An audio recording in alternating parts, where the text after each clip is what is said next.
За засгийн газрын ээлж суралдаанаар өнөөдөр сайн хувьцаа хөтөлбөрийн журмын талаар хилцэж тогтоолдоо тодорхой өөрчлөлт оруулахаар шийдвэр гаргалаа.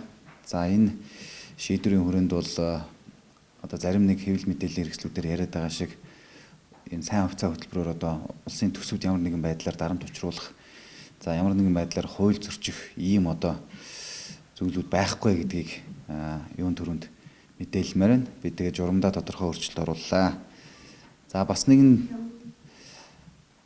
зүйл нэмж хэлэхэд сүүлийн үед бас хэвлэл мэдээллийн хэрэгслэр гараад байгаа энэ мэдээллүүд дээр бол удахгүй одоо эх сараас цалин тэтгэврийн асуудал нэлээд өндөрн, за урсгал зардлуудаа санхүүжүүлж чадахгүй гэсэн ийм мэдээллүүд гараад байгаа. За энэ мэдээлэл бол ямар нэгэн үнний хөв байхгүй гэдгийг бас хэлмээр байна. Учир нь бол цалин тэтгэвэр болон урсгал зардлууд бол хуваарийн дагуу бүгд хийгдээд ингэ явж байгаа. Цаашдаа ч гэсэндээ хуваарийн дагуу хийгдээд явхаар одоо төлөвлөгөөнд туссан ийм байгаа. Тэгэхээр энэ дэр бол одоо ямар нэгэн асуудал гарахгүй гэж ойлгож болно. За үүн дээр бас нэгэн зүйлийг нэмж хэлэхэд тодорхой одоо гүйцэтгэл гараагүй байхад зарим нэгэн одоо төрийн байгууллагууд янз бүрийн мэдээлэл гаргаж энэгээр одоо улс төржилт явуулж ард иргэдийн дунд бол буруу мэдээлэл гаргах ийм одоо зүйлүүд ажиглагдаж байгаа. Энэ сонгуультай холбоотой гарч байгаа мэдээлэлүүд баг. Энэ дээр бол бас тодорхой одоо бодит мэдээллийг бас өгөхийг одоо